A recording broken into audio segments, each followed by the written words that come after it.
আমি বাংলার প্রত্যেকটা গণতন্ত্রপ্রেমী মানুষকে ধন্যবাদ জানাই। সাথে সাথে ধন্যবাদ জানাই রাজ্যের তৃতীয়বার যিনি মুখ্যমন্ত্রী হয়েছেন মমতা ব্যানার্জিকে। মানুষের রায়কে ধন্যবাদ জানিয়ে মানুষ তেনাকে পছন্দ করেছেন। অতএব আমরা চেয়েছিলাম যে এমন একটা বাংলা, যে বাংলায় শিক্ষা, স্বাস্থ্য, কর্মসংস্থান, মানুষ হয়তো আমাদের উপরে বিশ্বাস না করে মমতা ব্যানার্জির উপর বিশ্বাস রেখেছেন, আস্থা রেখেছেন। তাই মানুষের বিশ্বাসকে আমরা ধন্যবাদ জানাই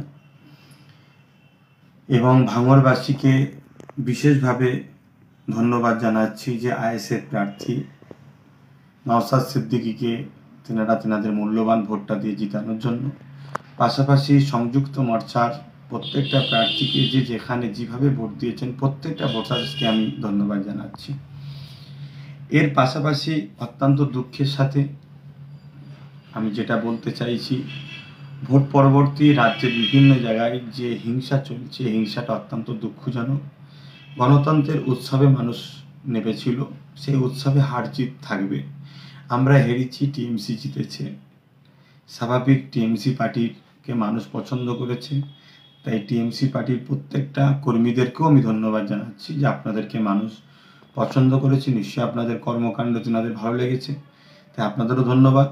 কিন্তু ভোট পরবর্তীতে যে হিংসাটা চলছে এটা অত্যন্ত দুঃখজনক। গণতন্ত্রের উৎসবকে মানুষ আতঙ্কের উৎসবে পরিণত হয়ে যাচ্ছে। আজকে বিভিন্ন জায়গায় জিসিপি দিয়ে ঘর ভাঙা হচ্ছে এবং এই মারপিট হতে হতে দেগঙ্গার বিধানসভাতে কদমগাছিতে হাসানুজ্জামান বলে একজন আইএসএফের সমর্থক, তাকে অস্ত্র দিয়ে কুপিয়ে কুপিয়ে তাকে হত্যা করা হয়েছে নৃশংসভাবে। অত্যন্ত দুঃখজনক। এটা গণতন্ত্রের উৎসবে তার অংশগ্রহণ নেওয়ার জন্য তাকে আজকে মৃত্যুর করে চলে যেতে হলো। পাশাপাশি ভাঙড়ে নারায়ণপুর অঞ্চলে গাজী হাকিবুল মৃত্যুর সঙ্গে লড়ছে এই গণতন্ত্রের উৎসবে সে অংশগ্রহণ করেছিল বলে। এটা দুঃখজনক। তাই আমি প্রশাসনের দৃষ্টি আকর্ষণ করছি এবং তৃতীয়বারের মধ্যে আমার বাংলার যিনি নেত্রী হয়েছেন মমতা ব্যানার্জি, তেনার কাছেও আমি দৃষ্টি আকর্ষণ করছি যে যাতে বাংলা শান্তিভাবে থাকে এর সুব্যবস্থা করুন এবং প্রশাসন বন্ধুদেরকে বলবো রাজধর্ম পালন করুন।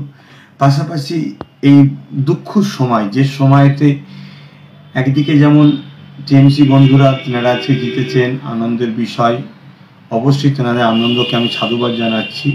পাশাপাশি স্মরণ করে দিতে চাইছি যে এই করোনা মহামারী চলছে, যে মহামারীতে আজকে হসপিটালতে দাওয়াই থেকে শুরু করে, বেড থেকে শুরু করে, অক্সিজেন থেকে শুরু করে নানান সমস্যার সম্মুখীন হতে হচ্ছে মানুষ।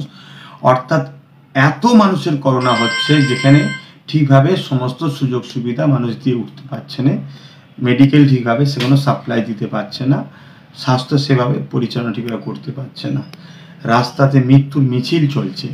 এইরকম একটা সময়ে যেভাবে আজকে বাংলা জুড়ে গণতন্ত্র উৎসবের রেজাল্টের বাইর হওয়ার পরে যে প্রতিহিংসা চলছে, আমার বড় ভয় হচ্ছে মানুষ যদি এই প্রতিহিংসা অব্যাহত থাকেন, মানুষ নিজের যান বাঁচাবার জন্যে, তাহলে হয়তো সেই আন্দোলনের রাস্তা যদি বেছে নেয়, তারা যদি রোডে নেমে পড়ে, গণমিছিলে নেমে পড়ে, প্রতিরোধের গণতান্ত্রিক প্রক্রিয়া আন্দোলনে নেমে পড়ে, আমি আশঙ্কা বোধ করছি, ভয় হচ্ছে, তাহলে এই করোনা মহামারী আরও ভয়ানক রূপ ধারণ করবে, যেটা আমার বাংলার জন্য, আমার দেশের জন্য বড় ক্ষতি হবে।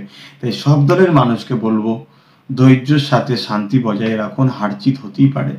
আপনারা জিতেছেন, আপনাদেরকে ধন্যবাদ জানাই। যারা হেরেছেন, গণতন্ত্রের মানুষের যে রায়, সেই রায়টাকে মাথা পেতে আপনাদেরও মেনে নেওয়া দরকার। তাই আপনারা উভয় শান্তিতে বসবাস করুন। সবাই তো আমরা দেশবাসী, সবাই তো আমরা পশ্চিমবাংলার নাগরিক, ভাই ভাই। একে অপরকে হিংসার সাথে মারপিট করা এটা গণতন্ত্রের উৎসবের বেখিলাফ। তাই আমি অনুরোধ করব আবার একবার প্রশাসন বন্ধুদের কাছে এবং রাজ্য সরকারের দৃষ্টি আকর্ষণ করব যে আপনাকে মানুষ বেছে নিয়েছে বাংলায় শান্তি বজায় রাখার জন্য। আপনার যেটা করা কর্তব্য সেটা আপনি করবেন, অবশ্যই করবেন আশা রাখছি। এবং প্রশাসন বন্ধুদের বলবো রাজধর্ম পালন করুন। সবাইকে আবার বলি শান্তি বজায় রাখুন, সবাই মিলেমিশে থাকুন।